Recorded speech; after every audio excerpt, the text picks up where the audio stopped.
Every morning in Japan, an 8-year-old child kneels beside a school toilet with a cloth in her hand. No gloves, no janitor coming later, just a child and 60 seconds of work. This is the regular school day in every public elementary school in Japan. Children clean their own toilets every day from the age of 6. And that one habit, built into the body before the mind can resist it, is why 40 years later, those same people wipe their home toilet for 60 seconds each morning, and the bowl never stains, never smells, and never needs scrubbing. In most Western bathrooms, the story is different. A brush sits in a container in the corner. It is used once a week, sometimes less. A bottle of blue gel goes under the rim. The bowl looks acceptable for a day or two. Then the yellow ring returns. The smell comes back. More gel is bought, more scrubbing is done, and the problem never goes away, because the solution is aimed at the wrong target. I am Kenji.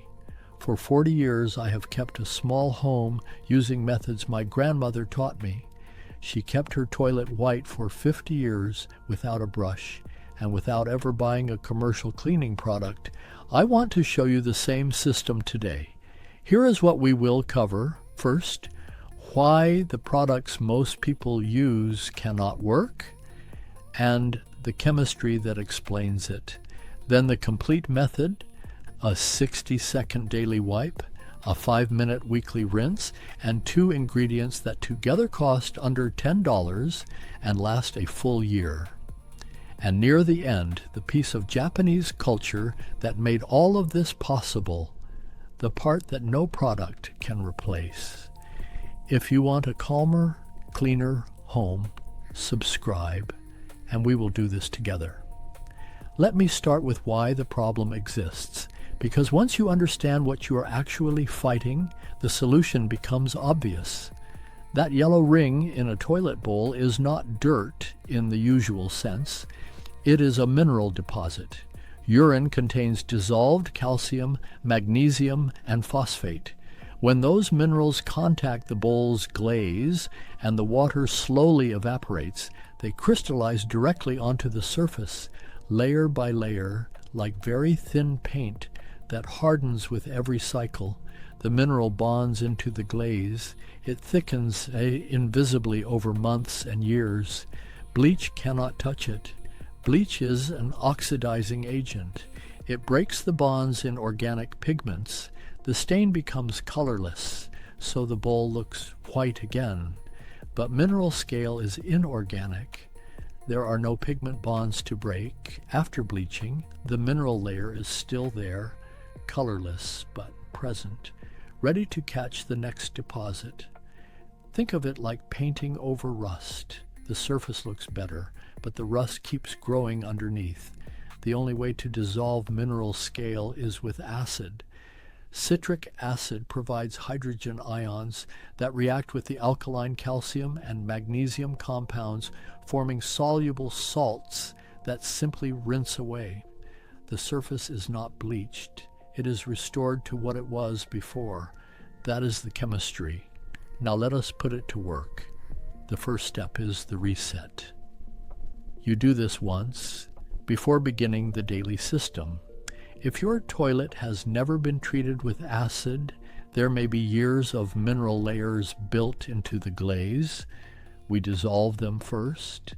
Dissolve 3 tablespoons of citric acid powder in 500 milliliters of warm water, about 2 cups. Pour it into the bowl. For heavy scale along the sides and under the rim, soak strips of paper towel in the solution and press them against the stained areas. Leave them overnight. In the morning, remove them, flush, and look. For moderate scale, 1 night is usually enough. For a toilet left untreated for many years, repeat the process on 2 or 3 successive nights. The mineral layer dissolves a little more each time. Do not mix citric acid with bleach. If you have used bleach recently, Flush twice with plain water before applying the acid solution. You can find citric acid powder in the baking aisle, the natural food section, or online. Brands like Anthony's or Now Foods sell it in 500-gram bags for about $4 to $7. That bag lasts 6 months to a year for toilet use alone. In Japan, this powder is called kuensan. You find it in every 100-yen shop and every drugstore, labeled specifically for toilet and bathroom use. It is as ordinary as dish soap. The natural cleaning movement in Japan that popularized kuensan began in the early 2000s, and by the 2010 it was in almost every Japanese home. Not a trend, a settled habit. Once the reset is done, you move to what Japanese people do every single day. This practice is called Twaru no Souji, daily toilet cleaning, and it takes 60 seconds. Dampen a small dedicated cloth with plain water. Wipe the seat on top, the seat on the underside, the lid, the outer rim, and the exterior of the bowl. That is everything. Put the cloth in its holder to dry, or use a disposable pad and place it in the bin, never in the toilet. The reason this works comes down to something you cannot see. Within 24 to 48 hours, bacteria colonize any wet surface and secrete a thin biological glue layer called a biofilm. Mineral particles from water and urine then crystallize into this biofilm, building scale layer by layer. The daily wipe removes the bacteria before the biofilm can form. There is no anchor for the minerals. Nothing accumulates. Think of biofilm as mortar in brickwork.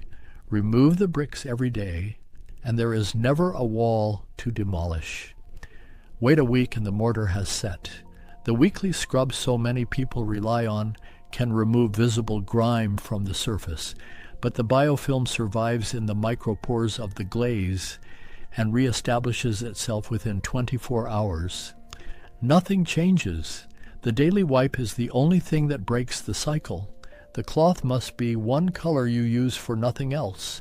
Bright yellow, bright orange, whatever you choose, so it is never confused with your kitchen cloths.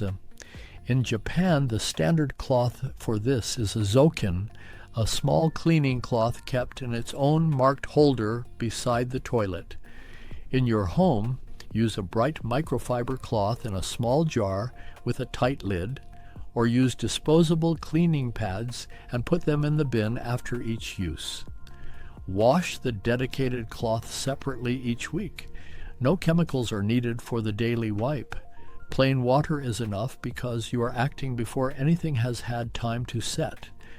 Once each week, dissolve 1 tablespoon of citric acid in a cup of warm water. Pour it into the bowl. Leave it for 30 minutes. Flush. No scrubbing. Even with a daily wipe, some urine mist settles into the bowl. Water over 7 days. A fine mineral layer may begin to form at the waterline. The weekly acid rinse dissolves it before it has a chance to thicken.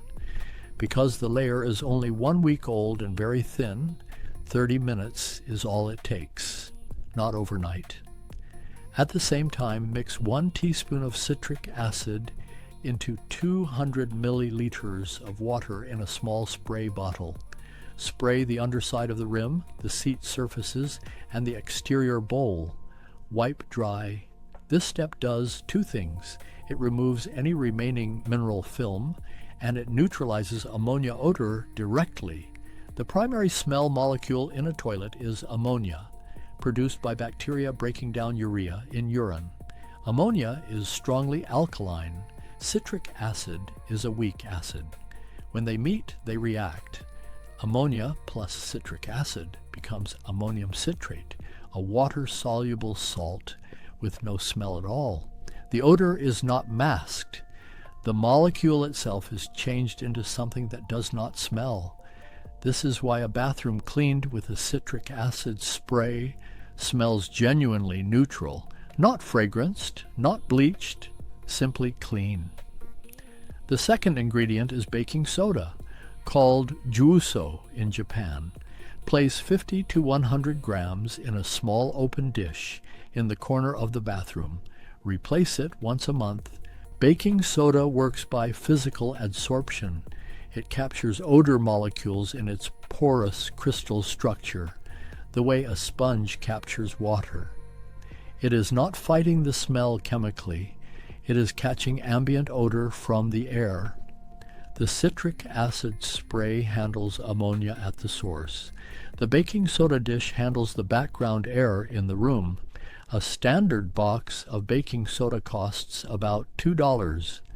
Together, these two ingredients cost under $10 for your first full year of use, and about $7 to $9 every year after that. Now let me tell you what does not work, so you do not spend money and time on it.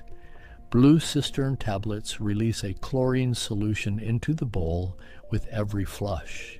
They reduce organic staining and temporarily suppress smell. But they cannot dissolve mineral scale, the same mechanism problem as bleach.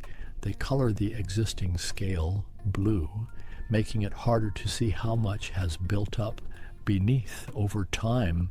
The chemical degrades the rubber seals inside the cistern, causing slow leaks. They are a cosmetic mask over a problem that keeps quietly growing. The toilet brush is the other one.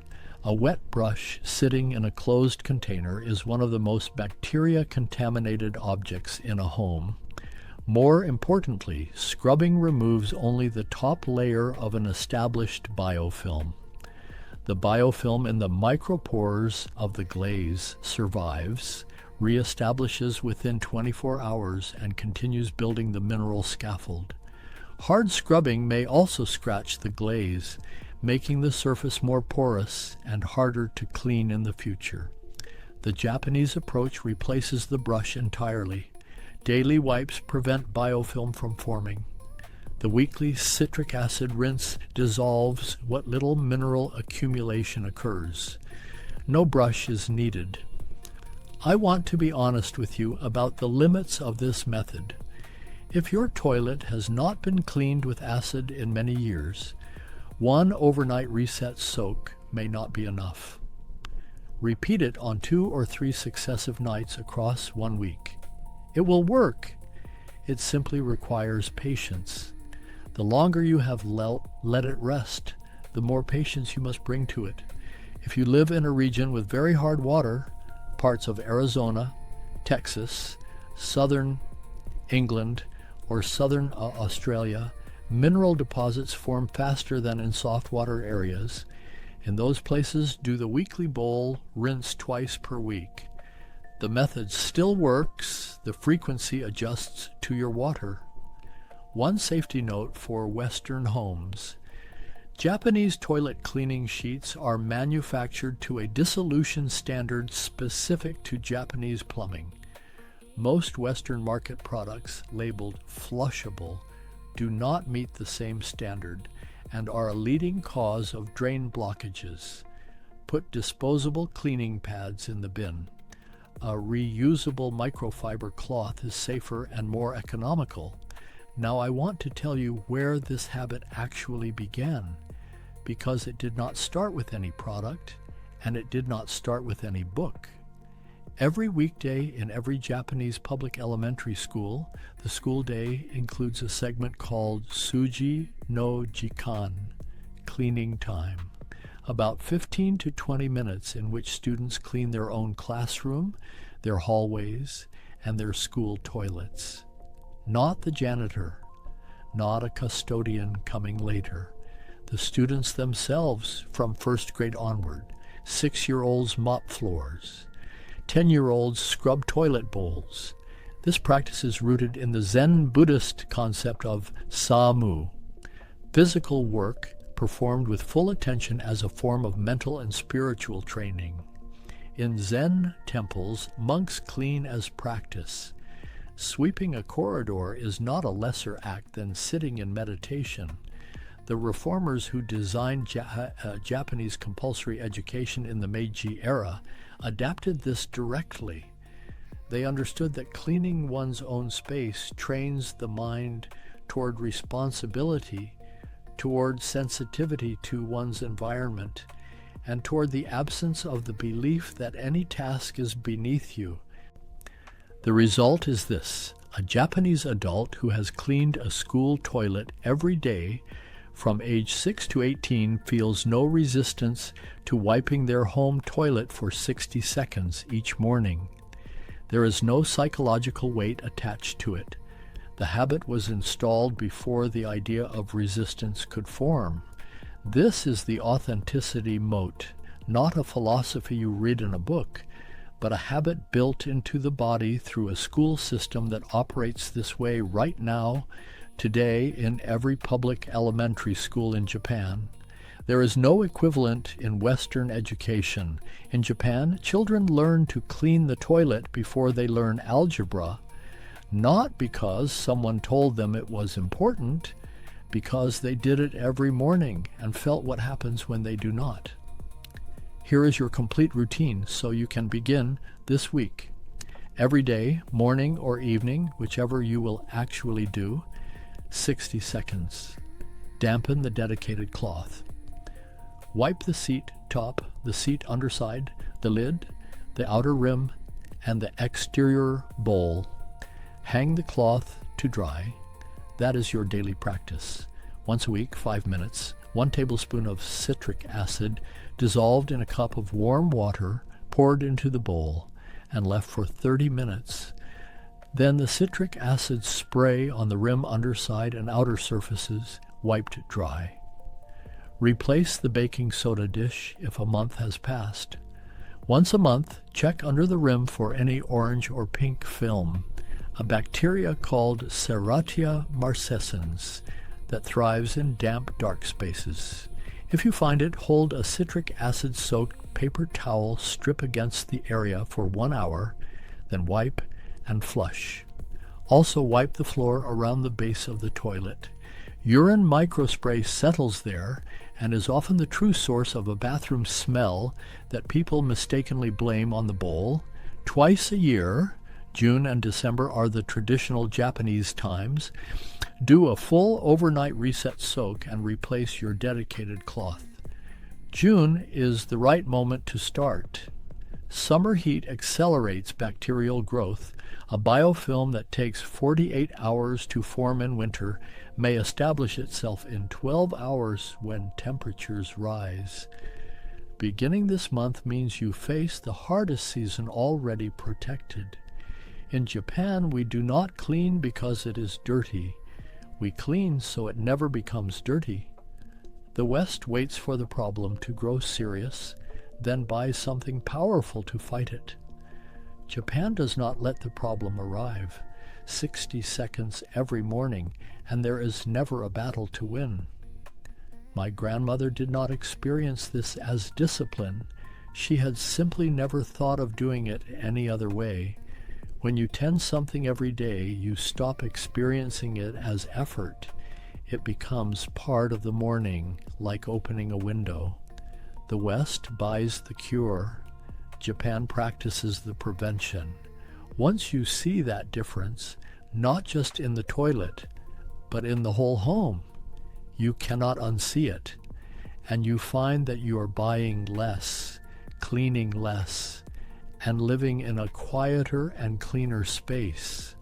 That is what 60 seconds a day actually gives you.